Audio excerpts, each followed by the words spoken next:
Welcome to Climate Forward. This episode is part 1 of a 2-episode series about innovative projects from the Energy Globe Awards. In today's episode, you will hear about Panplas and Myco Limited. Panplas is a Brazilian startup that has developed a unique way to recycle plastic oil bottles without the use of water.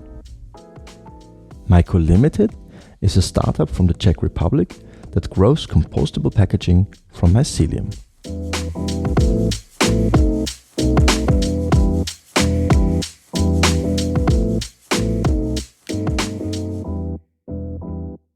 Hi, Rodrigo.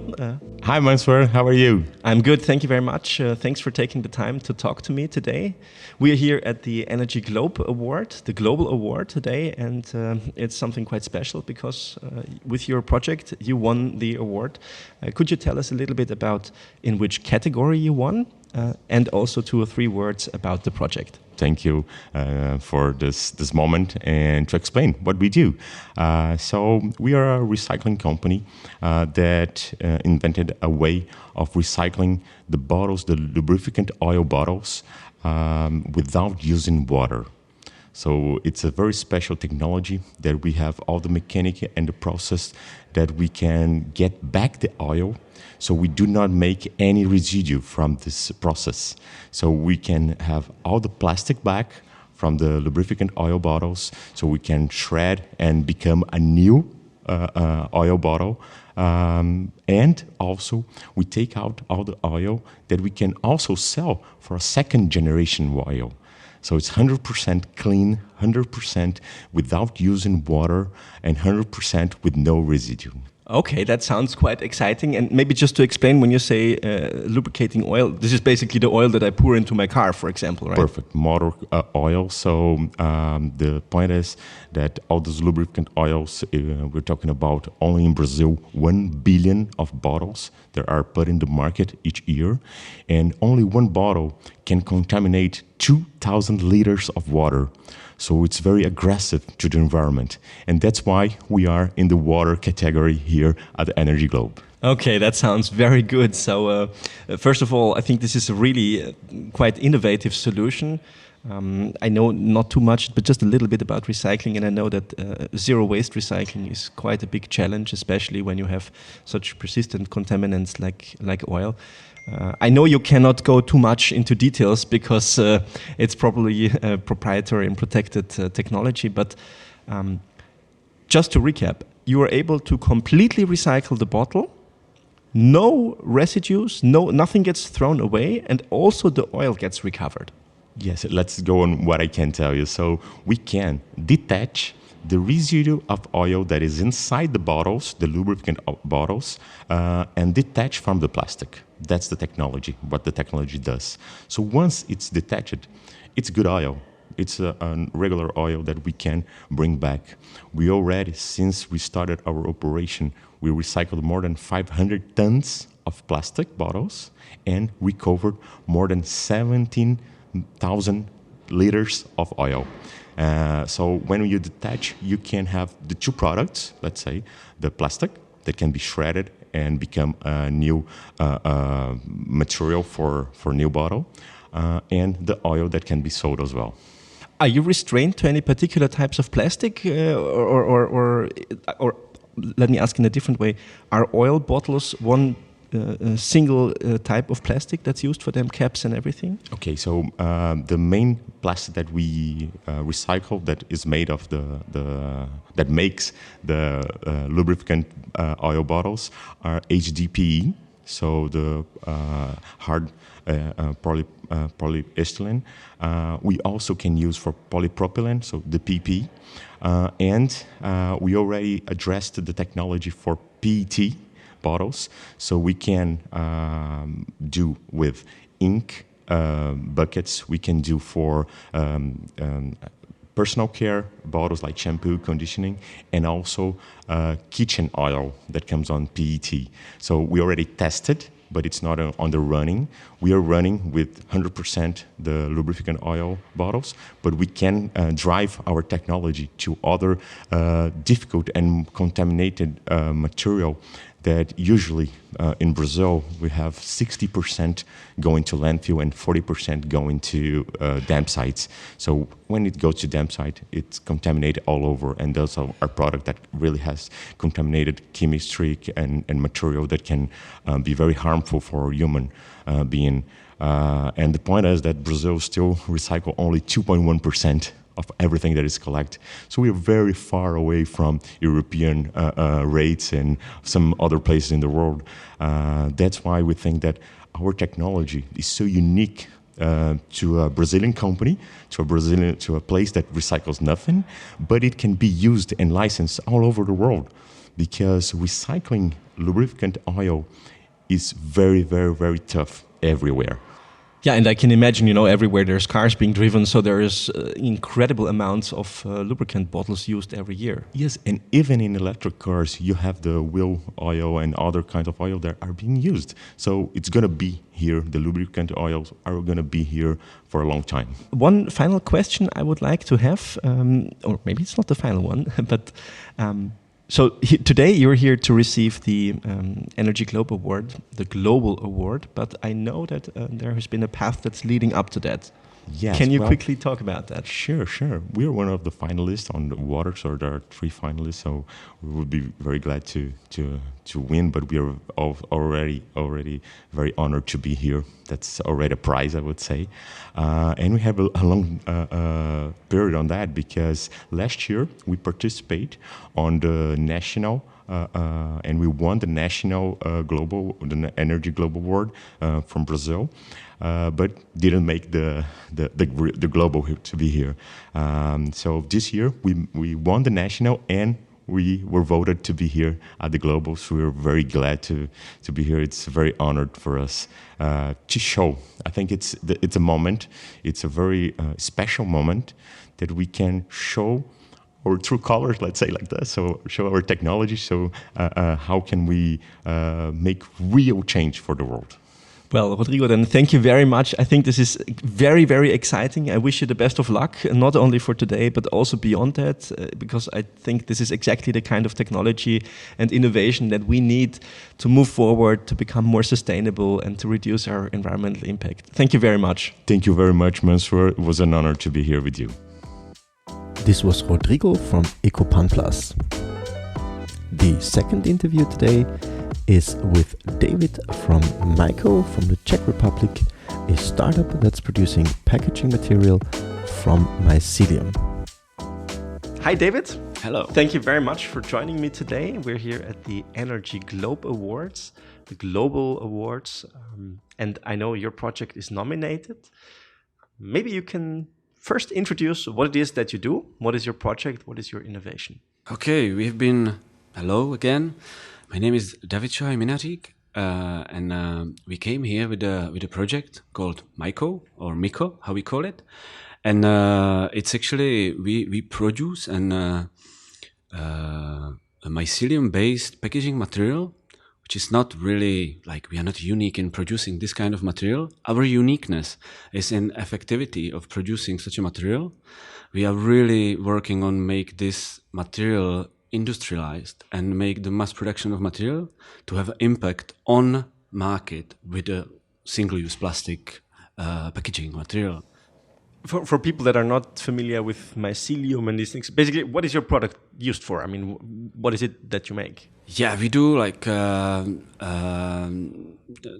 say this safe, how to call it, safe packaging material for transportation. We do packaging for small electronics, for bottles made from glass, for anything which can be destroyed by traveling or by transportation. And our product is based on mycelium. Mycelium is small roots of fungi, well known as mushrooms. And we grow this material. That's the thing, that it's the energy efficiency of growing. It's much better than normal technical industrialized producing material as plastic. And we grow this material from the waste we get to our company. And from the beginning to the end, it's just in our company. That's other thing of the mycelium material, the benefit of it, that you are not transporting, let's say, middle product or half product, not finished product. There is no transportation. We do all in our company. And that means that there is less transportation of the material by itself. And and so we do like a normal packaging, from any transportation package, or how to call it. Yeah, something like that. So like in the past, when I would receive packages and say I would order glass, they were in this white styrofoam plastic protective thing, which is, I think, one of the most terrible things you can have for the environment because it gets everywhere. It is. It's. We are not in our company, or like me and our team. We are not really. We are quite fan of the plastic. It's a great like invention. It moves us so forward as a whole civilization. But but we are a bit greedy with this plastic. We don't know how to stop to using this plastic. So this single-use styrofoam you get from your post or your order, that is horrible. It's definitely horrible. Our material, it's not even compostable. There is no question about that. It's just let's say some kind of organic waste and mushroom or fungi or this mycelium as we call it. And the thing is that even if you put in a normal waste, if you put it in a compost, or even if you landfill this kind of material, there is no issue about that. There's no toxic compounds in the material. And if you put it, for instance, in the landfill, you just do something which called bioremediation of the area. You make it better, simply. You put great nutritions for the great organisms which can help the landfill be cleaner. And that's that's what I really like on this material part. So I literally just can throw it on my compost in my garden and it will decompose within a short amount of time, or within a certain amount of time? Or? Yeah. So there's no chemicals, no processing done to the mycelium? No, that's the thing. It wouldn't grow if we put any toxic whatever compound in it. It's just organic waste. So, but why mycelium? I mean, why have you chosen to go this route and not cardboard or not recycled, I don't know, cotton? Is there a particular, what makes mycelium so special for that? It's evolution, actually. The thing is that we fighting because we do packaging. Oh God, packaging, plastics, so effective. It's their production. It's the optimization of the production. It's one of the best of the best. Better is just automotive. And this plastic production of packaging material, it's really great. So if you want to fight such a thing, or if you want to bite piece of market of this thing, you have to use something which is already optimized until a certain level. So fungi, it's actually, there is millions and millions of years of evolution. They do it really great, and they are really kind of, they are learn how to survive. For me, fungi, it's mostly about imagination. There are so many ways how to survive for them. They're really working hard on surviving. So the evolution, it's actually used really well in our production, and that's what we kind of, let's say, we tricked a bit this plastic optimization or the effectiveness of the production of the plastic material, because we can use this evolution. And on our side, on our startup and other small teams around the globe, is to make it effective from our point of view. So which means that the production of the packaging based on mycelium, we can use evolution in mycelium, and we have to optimize the production of the packaging. That's what we are doing now. That brings me to my next question. How does it work? right? I mean, Great. Thank you for asking. how do you have large halls growing mushrooms? Like, I mean, I imagine huge factory halls full of mushrooms. It's working. It's a lab work. Basically, like a huge part of it. It's lab work, and it is about not a huge hall. It seems for many people that it's necessary for it, but our kind of design, it's not that complicated, and there is no huge hall needed. So it's about the storage room big enough to grow enough material, and from the beginning we bring the waste, we sterilize it. We found our own way how to sterilize it, how to do this waste clean. Then we grow mycelium or fungi on the substrate. Sorry, when you say waste, that's the substrate on which the fungus grows? Yes, exactly. That's a sawdust from like as a waste, or that's a this paper waste or cardboard, as you mentioned. And there's like, actually, for instance, there is really huge problem with the cardboard nowadays in Europe because no one wants it. No one wants it. It's unneeded material, and we can use it if there is no plastic tape. But that's the other thing. We are working on it.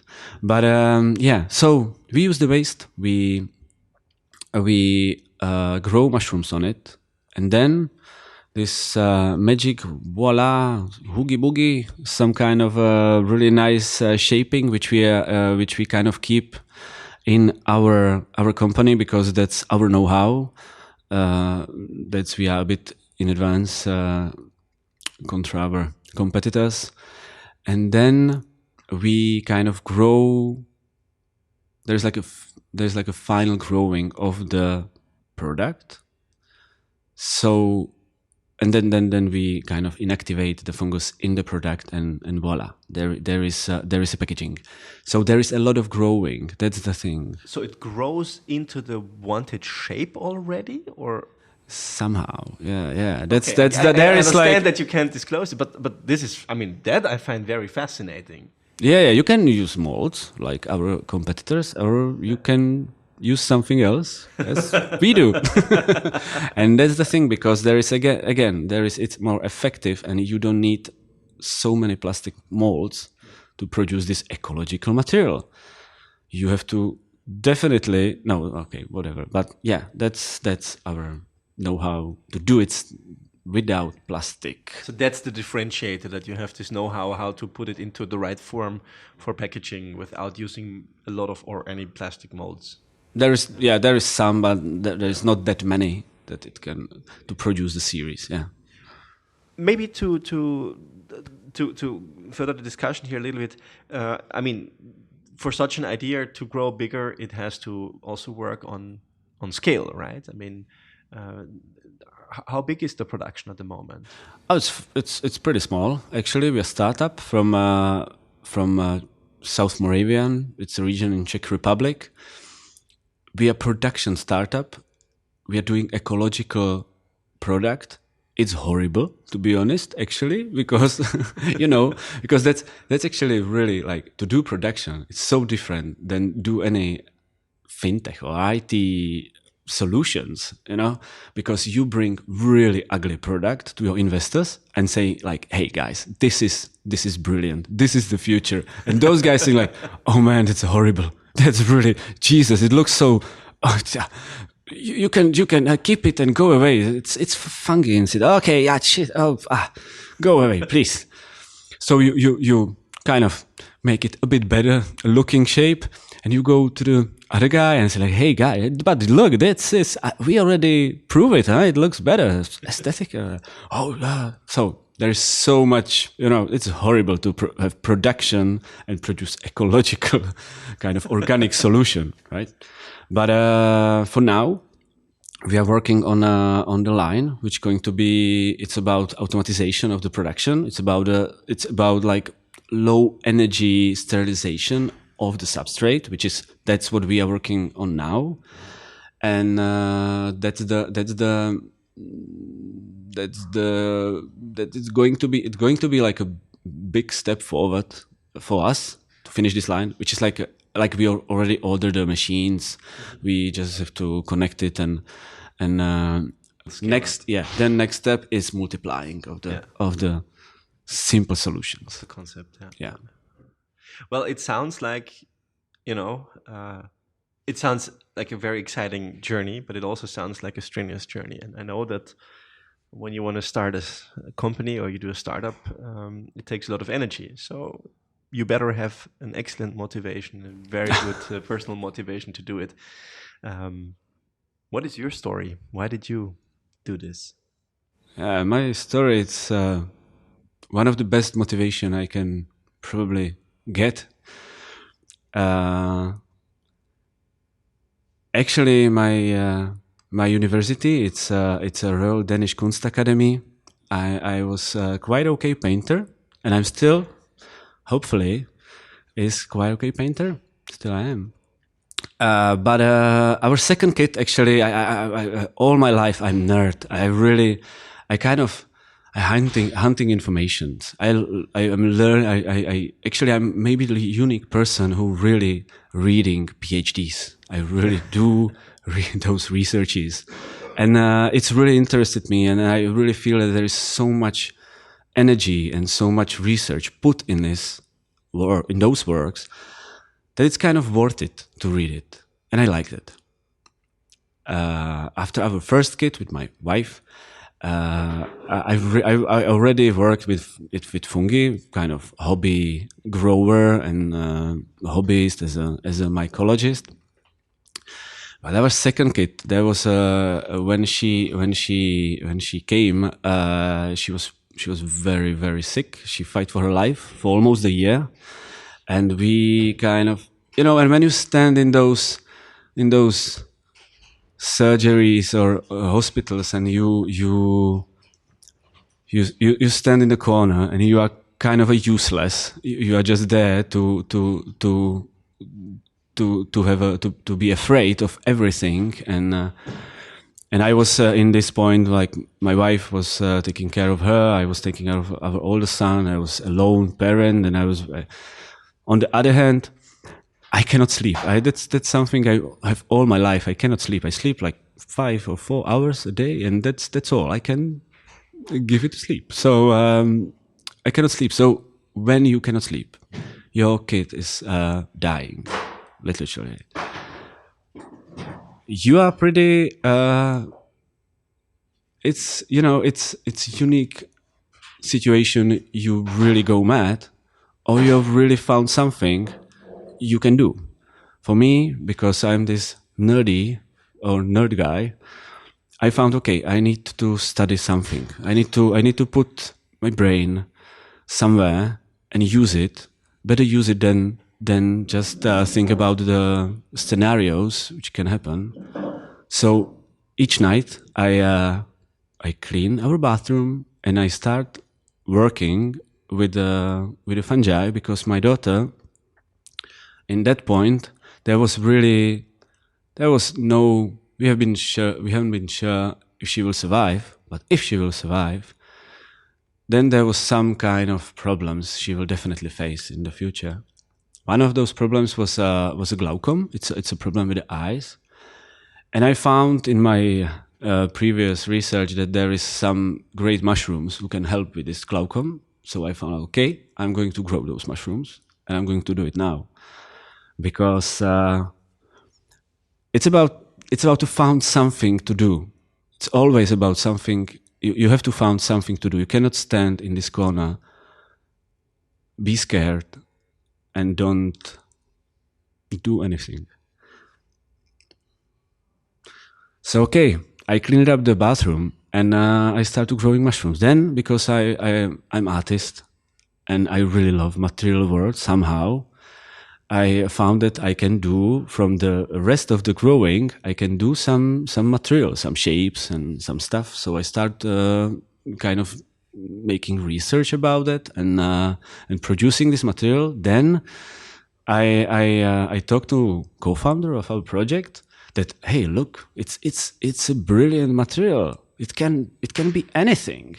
And he's really, as I mentioned, he's a kid of automotive. He was, no, it's not effective. It's not robust. You cannot produce it. And I was like, hey, I found a solution and you will go with me making startup of it and everything. But, I'm going to find a solution, then I show it to you. So it was like 1 year for like, make this guy kind of convinced that it can work. I really spent so much time on producing this material in our bathroom, then my atelier, then I kind of, it was a horrible year. On the other hand, our daughter is fine for now. She's a brilliant little sweetheart. She's a really good girl. And finally, I convinced this guy to make this project with me. And only with him, I can definitely do this because he's the automotive by itself. Wow, that's quite a touching story that's behind the startup here, I have to say. And I have, when you have kids yourself, then you can very much relate to that, I think. So I can imagine that keeps you going also now a little bit once the momentum is picked up. There is other thing, in this con, I found that the worst thing which can happen to me, it will always happen to my kids. No one can do anything to me, which is going to be worse. And if we think about the future, that's what we do for our kids. That's the thing. This globe, this planet, that's the place they're going to live, and their kids, and so on and so on. So if they cannot do anything worse to me, I have to try as hard as I can to do something for them, because there is something really, really horrible they're going to face, somewhere in the future. We know it already. So that's how it is. So I found hey, there's so much motivation. I don't know, it's not about motivation. It's the only thing you can do for me. I think that's a great quote or a great sentence to finish off on, because you're right. I mean, what else can we do than to make sure that our kids have a good future on this earth? Exactly. Yeah. So, David, thank you very much for talking to me. I think you. It's an exciting story. I'm very curious to see where you're going with your startup. I wish you all the best. And once again, thanks for taking the time to talking to me. Thank you a lot. Thank you for having me.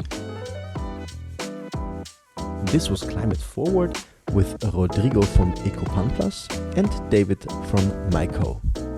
If you want to learn more about the European Climate Pact, its ambassadors and their actions, hit subscribe so you don't miss out on new episodes.